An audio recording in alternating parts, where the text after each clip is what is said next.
A quote from Paul Pierce is always going to make it every couple of months. My so play LP. yes, so he has. That's your co-host. Paul's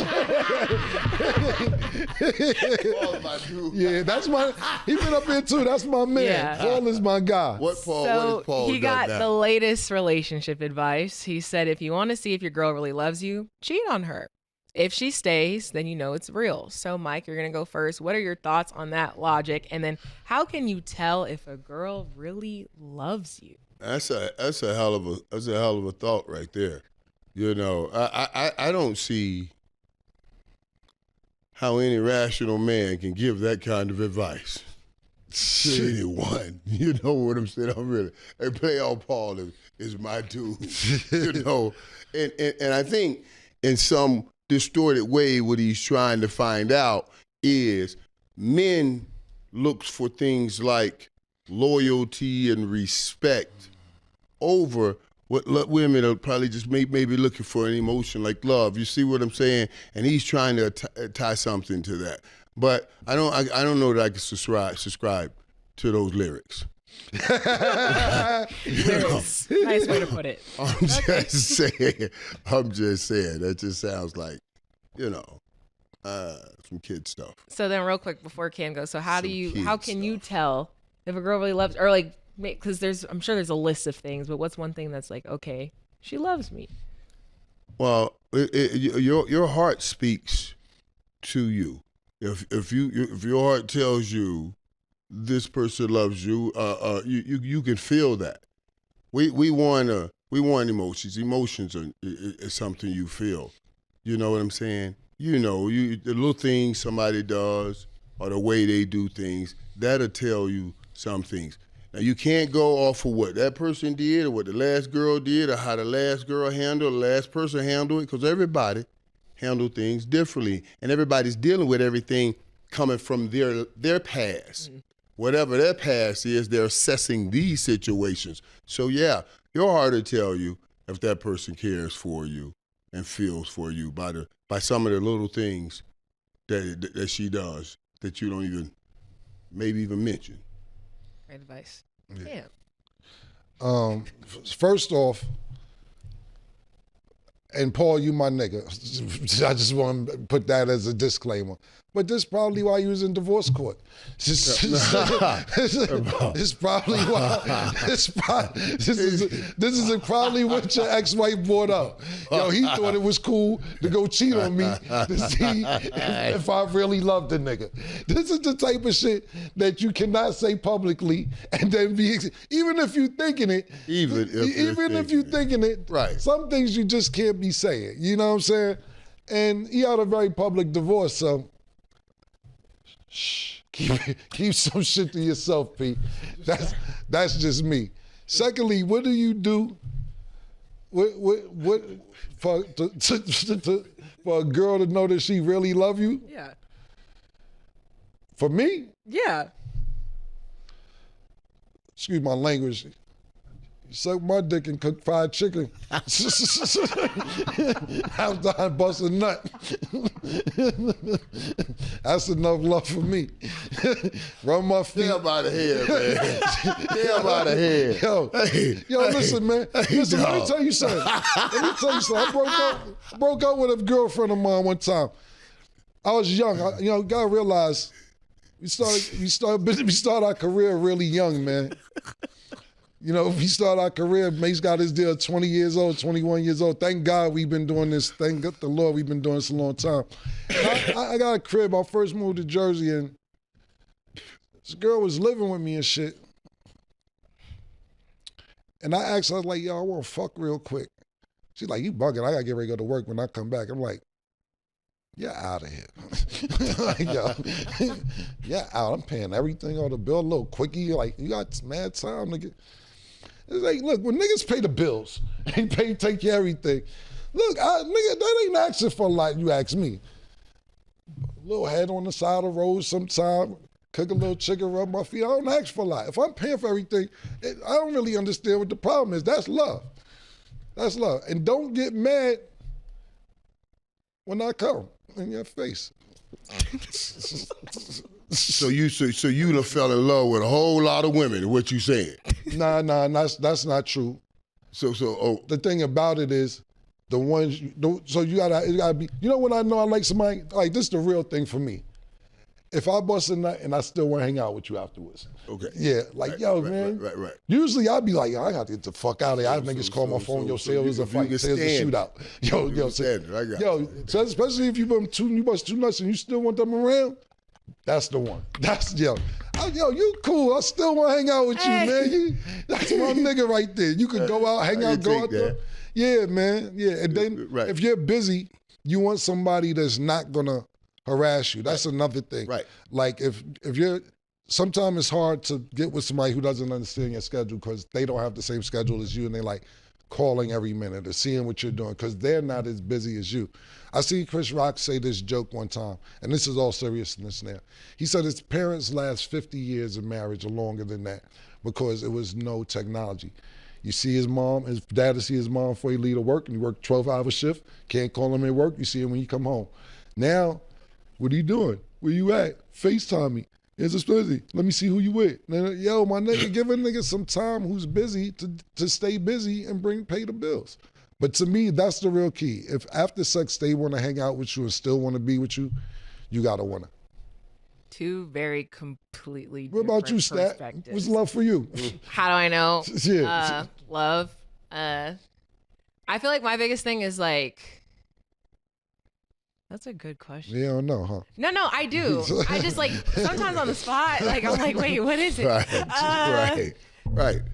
My thing is like, I'm a quality time person. I am really busy. So like, I like somebody who can meet me where I'm at and I meet them where they're at. Cause I also like to have my space sometimes. But if I find myself wanting to be around you all the time, to me, that's how I know, because I really am so good at just being on my own and doing my own You're young thing, too, so you got a lot of time. Yeah. But I can sum that's y'all like my up biggest though. thing. It sounds like if I sum y'all up, y'all only deal with people y'all can stand. I just want to be with somebody I can stand being around. You know, so you know what I'm saying? I mean, there's more to that. He added fried chicken. You said a good heart. Everybody got different. My thing things. is this. My thing is, Mike, you're not a genius. You're not the love doctor saying that. Who want to be around somebody they can't stand? Right. Exactly. That's what I'm saying. Yeah. That's what I'm saying. You want to be around. We all put eloquent words around it, but that's the basics when you break it down. I need to be around a nigga I can stand. Yeah. I just can't, you know. And my thing is too, and I'm not saying for everybody,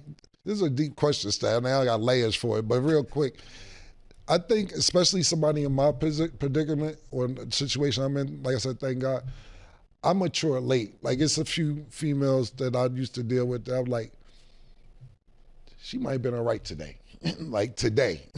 Not 10 years ago when I was still wilding and doing what I was doing, but like, you know what? I wasn't ready for what she was ready to give back then, but I'm ready. If she was there now, I would be ready for that now. And it's just timing, you know what I'm saying? It's, you know, sometimes you're just not ready for that. I remember like 10 years ago, I would go to sleep and wake up and this, like, I would be mad this girl did my feet. And I'm like, don't be fucking doing my feet without asking me about doing my feet. Right. But now I would appreciate that. Like, yeah, chick did my feet while I was asleep, man. Little petty. You grow through it. Because you learn things, right? You learn, you grow. My mom, when I first met somebody, I would bring them home and say, oh, Mom, it's nice, but I think she just wants somebody with some money. My mom was like, well, you know, baby, what's wrong with that? Right. What's wrong with her wanting somebody with some money? Right. I never thought about it, but from my mom's perspective, she probably wanted somebody with some money. Right. You know what I'm Absolutely. saying? Yep. So I said, oh, okay. She said, why would you want anybody that doesn't want somebody that has something? Right. You know, but a young dude, that sounds like a gold digger. I ain't messing with nothing like that. But as you learn and mature a little bit, maybe I do need somebody with some goals that'll help me do some things. Right. So it's perspective. Yep. Yeah. And that's another thing, last thing for me. Helping me do the things that I need to do at this age. Like, yo, wake up for work. Yo, your doctor's appointment is in 2 weeks. Make sure, I'm like, 2 weeks? What the fuck you told me for today? I gotta go check up next week.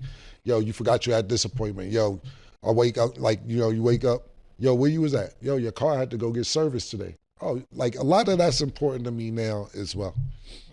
Good take, y'all. In the comments down below, let us know the telltale signs that tell y'all if somebody's in love with you or not, or if you're in love. But y'all, that is all the time that we have for today. Mike, it was a pleasure to have thank you up for in the coming in, studio. man. We appreciate it, man. I appreciate it, man. I tell you guys know I'm going through something at home, man. But at least we won out here, and now I'm gonna go out here and celebrate with all the Cowboy fans, and we're gonna talk about what it's gonna be like when we get in the playoffs. When they get in the playoffs. Yeah, we'll talk about that next couple years. Right. 2029. This is on Win. Mike, we appreciate Thank you, Mike, for coming in today, man. We appreciate you, Man, bro. I love y'all, man. Love you more, right. man. You Thank too. you so much. Thank y'all for watching. And as always, it is what it is. So got some intake from Michael Porter Jr. So he revealed the Nets front office advised him to steer clear of certain topics during podcast appearances, specifically sensitive subjects like the WNBA, gambling, and his comments about women. So if you guys remember in the offseason, he went on a couple podcasts, had a lot of strong thoughts. We will go over some of those comments in a bit. But he said, for the most part, I'm chilling. I'm not trying to say nothing crazy no more. So Mike, do you find issues with athletes voicing their opinions off the court if that's really how they feel? Well, I don't know how to say I find issues with it when I do it and do it for a living and all of that stuff, you know. So no, I don't mind you voicing your opinion away from the game, voicing your opinion on other things or in any of these platforms, you know.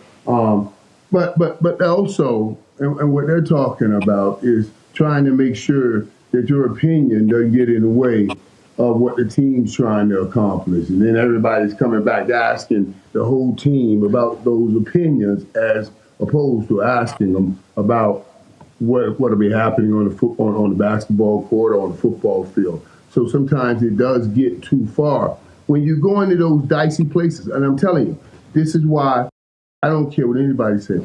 I don't talk politics. I don't do it. Because you start doing it, and sooner or later it's going to tear something apart. Even on your team, with your teammates, it's going to tear something apart. So yeah, you have to be careful. Words are real, and words hurt. You remember that was sticks and stones may break my bones, but words will never hurt me. That's a lie, and it could destroy a team. So yeah, you have to be cognizant of it. What's the question again? Yeah. So how do you feel about athletes voicing their opinions off the court if that's really how they feel? Because the organization told them, like, hey, maybe don't talk about that. I think the bigger your brand is, the more damaging the statements you say can be taken. I think when people are not really checking for you, then you can go and say anything because you're not on a radar like that. But when you have these big corporate sponsors, big deals, you're on TV for telephones and Hallmark and just all kind of mainstream brands, then you definitely got to watch what you're saying. And I think because one thing you say could just ruin everything. So you definitely got to watch out for that, I think. Yeah, I agree with Mase on that situation. That's why I think this shit isn't even news. The Nets won 2 games this season. They 2-12. Gives a fuck. Talk about the hoes. Talk about games. It's not going to change the outcome. That's the type of shit that the front office and ownership would be like, yo, this is why we not winning. That ain't why y'all niggas ain't winning. Y'all ain't winning because y'all ain't shit. So they looking for reasons to be like, well, you know, shit like this could be damaging to. No, nobody cares about the Nets, my nigga. The Nets, and I'm not being disrespectful because they know it was injuries, it was COVID, it was a lot of COVID, there's a lot of shit going on. You had Kyrie on the Nets, you had KD on the Nets, you had James Harden on the Nets. You had some decent players on the Nets as a franchise is not a good franchise, yo. They haven't been in a long time since Jason Kidd and Kerry Kittles and Van Horn, all these niggas play, and they didn't win. There's better in Jersey. Should have stayed in Jersey. This is shit they use for an excuse to be like, but this is why we 2-12. I would tell niggas, you know, they cut my check, so I would agree with them, but in my brain, I would have been like, don't try and blame me because we 2-12. No, it's not my fault. You know what I'm supposed to do. That is that. I would love to just discuss one of the comments that he made because I'm curious on you guys' opinion before we move on to our last topic. So one of them he said is everybody has different vices. Everybody has different things that they struggle with. That can go with people who struggle from alcohol, people that struggle with drugs. You know, for example, my brother struggled with gambling. If you guys remember the John Tate Porter case that had happened, he said, my vices always come in the form of women. So after hearing what he had to say, and Mike, gonna let you go first, do you think that that's like, I guess you would say the top problem with most people in the entertainment space and athletes? Excuse me, I can't hear you. I must have lost you. Hello. No, I'm just messing around, Stan. You got me. That's why you got them acting skills. I was trying to avoid that question, is what I was trying to say. To be honest with you, I'm just joking, but listen. Yeah. That has a lot to do with a lot of it, and let's look at how it goes too, because we look at athletes and everything, okay, like gladiators, and you're making money, everything. You got, you're in shape, so yeah, you're going to get more opportunities, and yeah. So if you're saying, do you think that's the number one issue or the number one concern? I don't necessarily call women a vice, that you got to go up against. I could affirm that. I could say that. Yes, I believe that women would be one. Killer. I don't understand the question, or not the question. I don't understand the statement. Could you read it? I understand you said. Read it one more time, just so I'm clear on his statement. He said, so everybody has different vices. Everybody has different things that they struggle with. That can go with people who struggle from alcohol, people that struggle with drugs. You know, for example, my brother struggled with gambling. My vice has always come in the form of women. What does he mean, my advice comes in the form of vices? Vices. And one of his vices. Oh, I thought you said advice. One of his vices. I understand what. I just misunderstood how Stat said it. Right. One of his vices is in the form of women.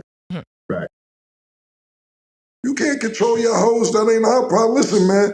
These niggas everybody got motherfucking vices with women. Like, yo, my nigga, what are you talking about? You ain't Chris Brown, nigga. Yo, nigga, act like you ain't no sex symbol, nigga. You a light-skinned nigga with money. And if you letting them niggas them bitches take advantage of you, that's on you. What's the fuck you mean your vices? That's the nigga writing your staff. Don't get me wrong, this the nigga who's paying his ex-girl rent when he wasn't with us, some shit like that? Yes. Yeah, that nigga was wildin'. He was wildin'. What he trying to say is he be tricking. That's what he's saying. He be like, yo, man, I gotta stop tricking. That's all this. That's just a translation of what he said. Yo, I be spending too much money on these hoes, man. I gotta stop. That's what I get from it. Hey, man, if you got it to spend, some people say it ain't tricking if you got it. Have fun, nigga. Make sure you got something when it's all over. That's all I can tell them, nigga. Not even mad at that. I mean, it's valid. I just feel like when we talk about these conversations, a lot of these, I don't want to say like this is the problem, but like this is kind of what it always stirs back to. So I'm just like, is anybody getting some help? Is anybody getting some advice? I know it's life and we got to go through the journey of life and figure things out, but damn, like, I don't know. People out here struggling. All you got to do is come to me for advice for shit like that. Hey, yo, Cam, I'm having a problem with these hoes. What's the problem? I got an answer for all that, nigga. I tell you exactly what to do, man. Ain't no problem. I tell you how to fix that shit quick, fast, and in a hurry, man. Niggas be inventing their own problems. That's what I think. Sometimes, yo, I can't like murder. And I know you're not in this world anymore. And I know, Mike, you want to stay away from this topic. But I'm just asking, right? When you hear a statement like this, and it's Michael Porter Jr., and he be like, my vice, one of my vices is the women in the form of women. What do you get out of that from when he says that? Yeah, does that make it easier? You're going to have more problems now that you said that publicly. They're like, word, he makes $72 million. He got a vice for women. He gonna be at the club tonight. Yeah, what I'm saying is this. You got to think about your stat real quick. Yeah. How old is he? I'll check that. He's probably about 27, 28. 27. Okay, murder. What would a 21-year-old murder have told the nigga? I don't know where they got that. It ain't tricking if you got it from. What happened to getting it on the arm?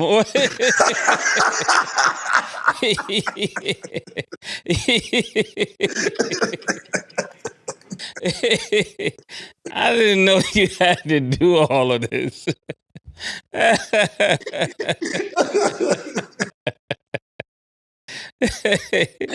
was just trained different.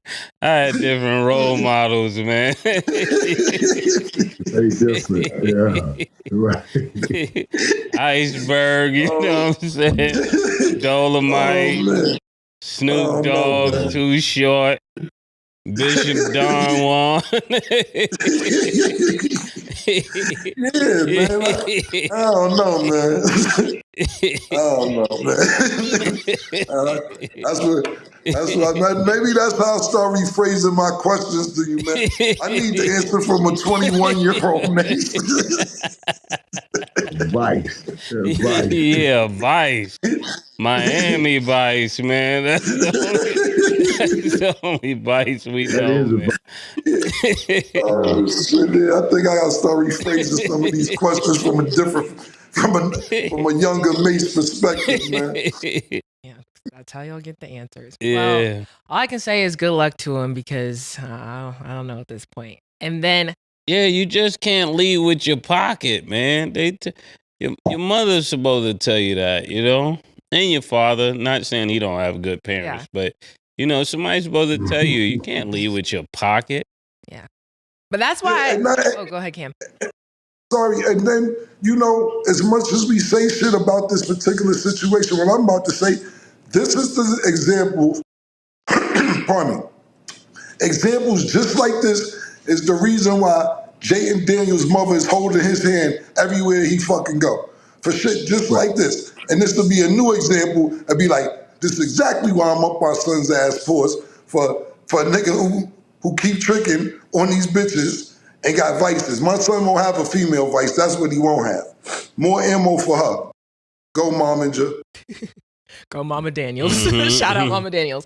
No, last thing I want to say before we wrap, I just think, like, I love these questions too, because I think a lot of people have these questions, but probably feel like, oh, people can't relate or like this situation. But it's like, I know you guys have, you know, been through things in your life. You guys can give a special perspective and then honest advice too, because a lot of people have people in their corner just telling them what they want to hear, but y'all keep it straight up. And I think that that's more of what people need. So that's why I like these discussions and conversations, in addition to the takes too, because it's like, this is real life and this is what people are going to. And a lot of people, as you can see, don't know what to do or don't know how to handle it. And this is why, I mean, when I say this is not disrespect to him, but he's going on these podcasts and talking about it because he's like, dang, this is what I'm going through. Whole time you're like, this is fixable. We have a solution. This is that consultation y'all be talking about throughout the year when we talk about these things, because there is a solution to it all. So like I said, shout out to him. Hope he figures it out, because already the Nets are not even in a good boat right now to begin with anyways. So hopefully they figure it out. Man, if I'm the parents, I'm highly disappointed. And one son can't stop gambling, one son can't stop tricking. What do we do wrong? Hey man, same man. I don't know about that one, but that is. You don't know. That's a fact. That's a fact. Yeah, man. Niggas keep trying to discredit my facts. The nigga, might be. Go ahead, Killer. Sorry, Mason. His brother might be going to jail. Yeah. He ain't even played no games in the NBA. Started gambling his first day on the job. He might be going to jail. And now this nigga's talking about tricking. What you mean you don't know about it? See, niggas get mad at me because I just be repeating what I heard. Yeah. And then when I say it in a real way that niggas can understand it, I don't know about that. Yes, you do. You know about it, Stat. You told me about it. That's why I'm giving you my opinion. Go ahead, Murder. He could be investing his money into his body like LeBron instead of investing it into women. And the guy could be taking a risk on getting a steal instead of taking a risk on gambling. It's just focus. Focus and what you decide to focus. Yeah, you could take that same energy and that same passion and redirect it and end up a great. Instead of spending your money on chicks, spend your money on your body like LeBron. Instead of going for a gamble on a table, go for the gamble on a steal. Maybe you'll be a better defender and you'll still be in the league. Just focus. And then not only that, yeah, Murder, that's a great point. Maybe you would still be in Denver and maybe they would still have another championship besides the one you had. More bitches probably flocked on you after the championship. Shit got quiet after that. You know how that shit go. Chicks like to be around winners, man. Denver like, nah, we ain't have, what you mean you need an extra tickets for your main joint, your side joint, your other joint? Go ahead, Mike, I'm sorry. I'm just saying he's right, but you're right. You got to focus on the money. You always have honey. If you focus always on the honey, lose the money. That honey you got gonna leave. You see what I'm saying? So there you go, Stat. You got every generation of advice. If you focus on the money, they gonna bring the honey. You always had a honey. Can't argue with that. That was a great conversation, y'all.